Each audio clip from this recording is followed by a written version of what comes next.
that okay?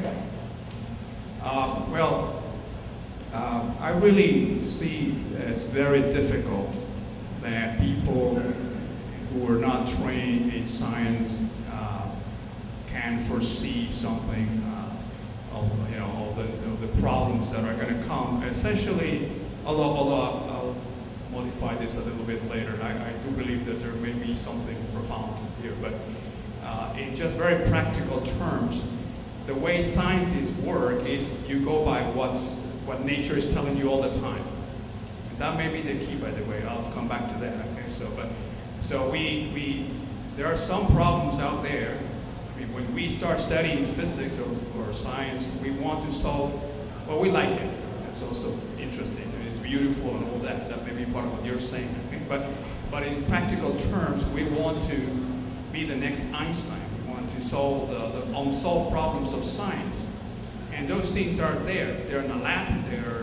You learn where the unknowns are. What is it that people don't understand exactly through the training and so forth.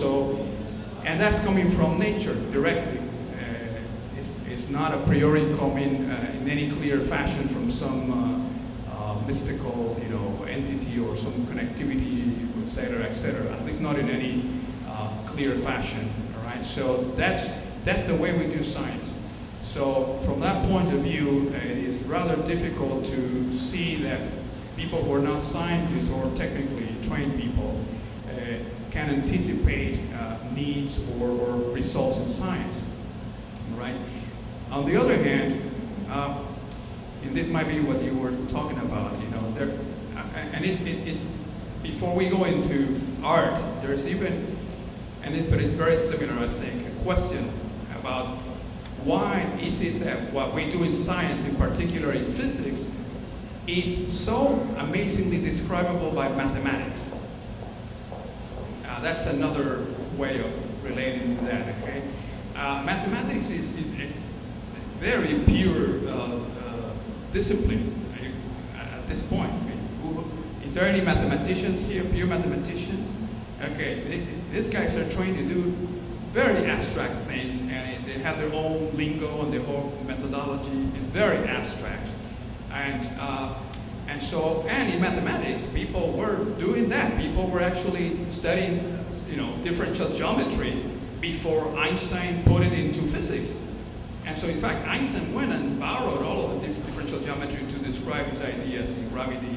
And so that has happened in math a lot. Exactly what we were talking about. Okay, the mathematicians had apparently out of the blue, just because it was beautiful, because they liked it, or they have some concrete logical issues there to develop, then they just developed mathematics further, and it has happened very often that they had anticipated the mathematics needs of physicists. All right?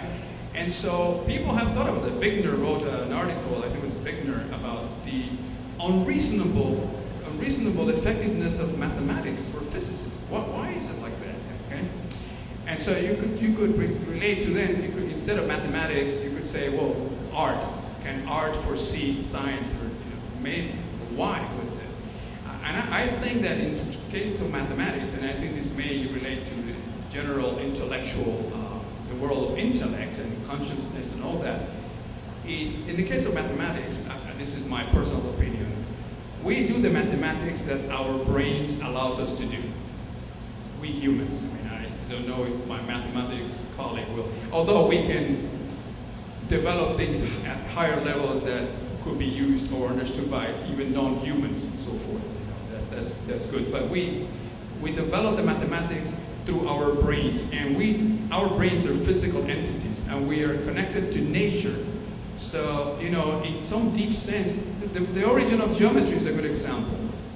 Geometry is a very abstract part of mathematics. It's basically like pure logic now, just postulates, actions. But it had a mundane origin. It came about because of the need of the Egyptians to measure land. Every time the floods came every year, it had really that mundane origin. They had to come up with ways of measuring and figures and all that. Then the Greeks elaborated it further and so forth. So again, that's a good example of a connection between the real world out there, nature, and these abstractions in the brain. And I think that may be a way to see how is it that all these developments in mathematics, anticipated some of the things that nature is telling us eventually by physics. So perhaps there's also an art. After all, you use art. It's the same thing. You have through your senses. You may abstract things and so forth, but you develop art also through your senses, basically, and the consciousness, whatever. There's an interaction with the real world constantly, with the world out there and yours and so forth. So it goes back and forth. So it's not necessarily surprising that there is some anticipation of some scientific ideas or truth through that mechanism.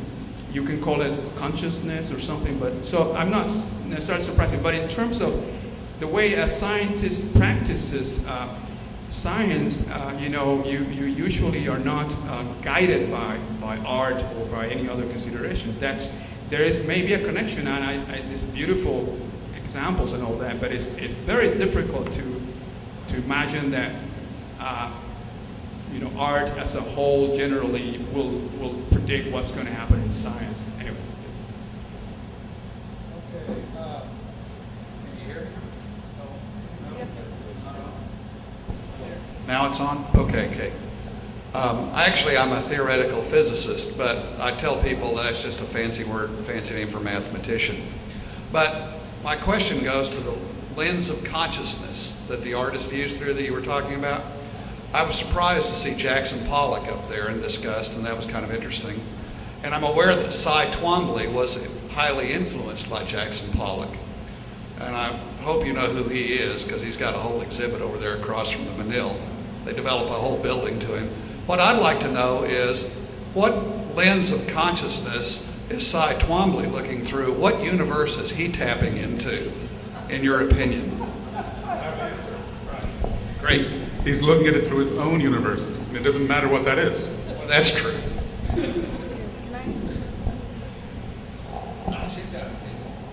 I was just wanting to get, I guess, your opinions on how a lot of times, especially in physics studies, you use the macro to gain some insight on the micro.